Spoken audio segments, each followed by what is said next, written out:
सर्वविस्वन्यस्तपादपद्मायते वामहस्तालोलवेदशास्त्रायते ज्ञानसूर्यायते दत्तरूपायते श्रीवेणुगोपालकृष्णाय वन्दनम् श्रीवेणुगोपालकृष्णाय वन्दनम् श्रीवेणुगोपालकृष्णाय वन्दनम्.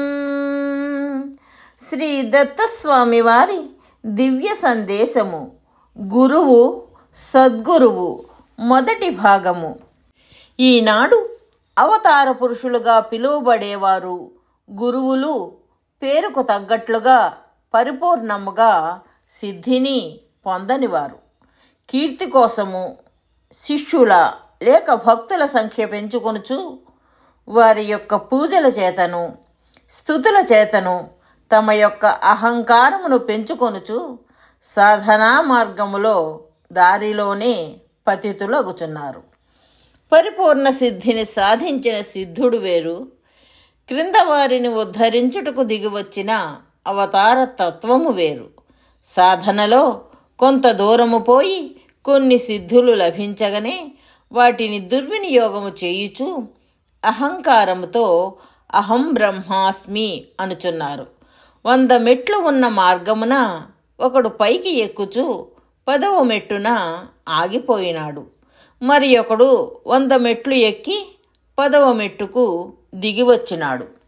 వీరిరువురును 10వ మెట్టు మీదే ఉన్నారు. చూచువారికి ఇరువురు సమస్థితిలోనే ఉన్నారు. కానీ ఇందులో మొదటివాడు సాధకుడు, రెండవవాడు అవతరించిన అనగా క్రిందకు దిగివచ్చిన అవతార పురుషుడు.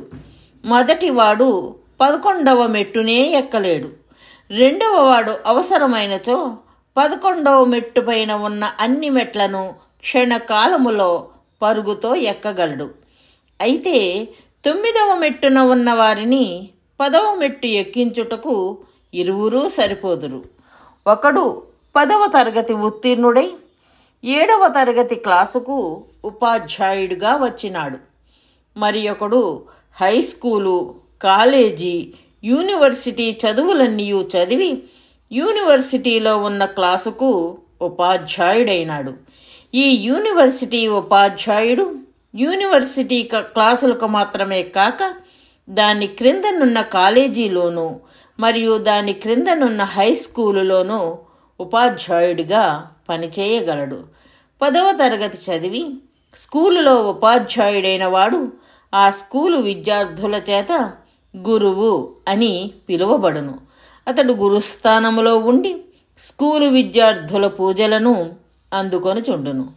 ఇంత మాత్రమున అతడు ఇంకా చదువవలసిన చదువు లేదా? అతడే కాలేజీలో చేరినచో ఒక విద్యార్థి అయి కాలేజీ ఉపాధ్యాయునికి శిష్యుడు కావలసి ఉన్నది.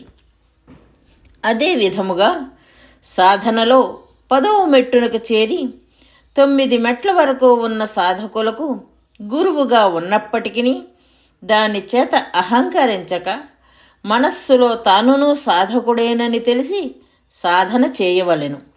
అతడి కన్నా అధిక స్థాయిలో ఉన్న సాధకులను గురువులుగా భావించుకొనవలెను.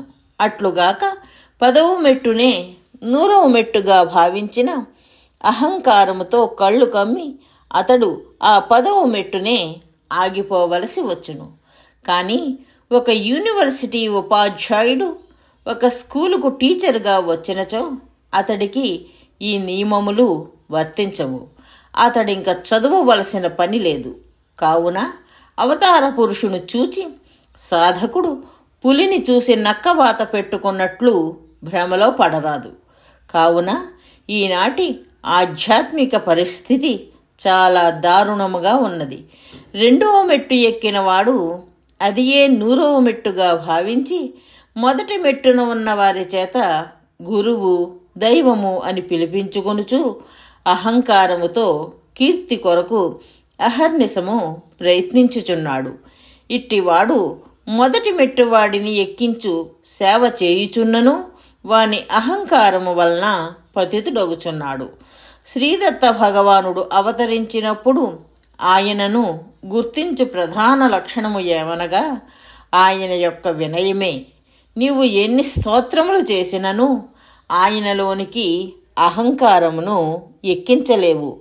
ఆయనను మునగ చెట్టు ఎక్కించుట అసంభవము. ఆయన గురుస్వరూపుడు, జ్ఞానాధిదేవుడు. విద్యా దదాతి వినయం. విద్య యొక్క లక్షణము వినయమే. ఆయనలో అహంకారము ప్రవేశించదు. కావున ఆయనకు కీర్తిపై కోరిక ఉండదు. విశేష సంఖ్యలో భక్తులను రాబట్టుటకు ఎట్టి ప్రయత్నము చేయడు. వచ్చిన వారిని అనేక పరీక్షలకు గురిచేసి పారిపోవునట్లు చేయుటకు ప్రయత్నించును. నీవు గుర్తించినచో అనేక మాయలను ప్రదర్శించును. నీవు గుర్తించుకొలది అధమునిగను అధమాధమునిగను నటించును. తన్ను తాను ఎప్పుడునూ తగ్గించుకొనుచుండును. నిన్ను నీవు ఎంత తగ్గించుకొందువో అంత హెచ్చింపబడదవని స్వామి వాక్యము. ఆయన అత్యధిక స్థానమున ఉన్నాడు. నతత్సమశ్చాభ్యధికశ్చ అను శృతి ఆయనతో సమానుడే లేడు. ఆయన కన్నా అధికుడు ఎట్లుండును అని చెప్పుచున్నది. అందుకే అత్యుత్తముడు అధమాధమునిగా కనిపించుచుండును. అన్నీయును ఉన్న విస్తరి అణిగిమణిగి ఉండును. ఏమీయూ లేని విస్తరి అహంకారము కీర్తికాంక్ష అను గాలికి ఎగిరెగిరి పడుచుండును. ఆయన అచ్ఛదమునిగా కనిపించి దురహంకారులను సైతము ఆకర్షించును. అహంకారులను అసూయాపరులను ఉద్ధరించవలయునన్నచో ముందు వారి దగ్గరికి ప్రవేశించుటకు ఆయన అధమాధమునిగా నటించును. అహంకారులు అసూయాపరులు వారితో సమానమైన వారినే సహించరు. ఇక వారికన్నా అధికులను ఎట్లు సహించగలరు? కావున వారికి చెప్పవలయునన్నచో వారితో సమానుడిగా వారికన్నా అధికుడిగా వారి వద్దకు పోరాదు. తమకన్నా అధముడిగా కనిపించినప్పుడే వారు ఆ అధముడు చెప్పు మాటలను వినగలుగుదురు. సూచన: ఆధ్యాత్మిక జ్ఞాన ప్రచారము చేయడము భగవంతుడికి అమితమైన ఆనందాన్ని కలిగిస్తుందని శ్రీకృష్ణ పరమాత్మ శ్రీమద్ భగవద్గీతలో చెప్పియున్నారు. అందుకే జ్ఞాన యజ్ఞేన తేనాహం అని గీతలో అన్నారు. మనకు ఆధ్యాత్మిక జ్ఞానము శాశ్వతమైన సంతోషాన్ని కలిగించటమే కాక ప్రపంచంలో శాశ్వతమైన శాంతిని కూడా నెలకొల్పుతుంది. కాబట్టి శ్రీదత్త భగవానుని అపూర్వమైన ఈ ఆధ్యాత్మిక జ్ఞాన ప్రచారములో భాగస్వాములై ఆ భగవంతుని పరిపూర్ణమైన అనుగ్రహాన్ని పొందగలరు. జై దత్తస్వామి.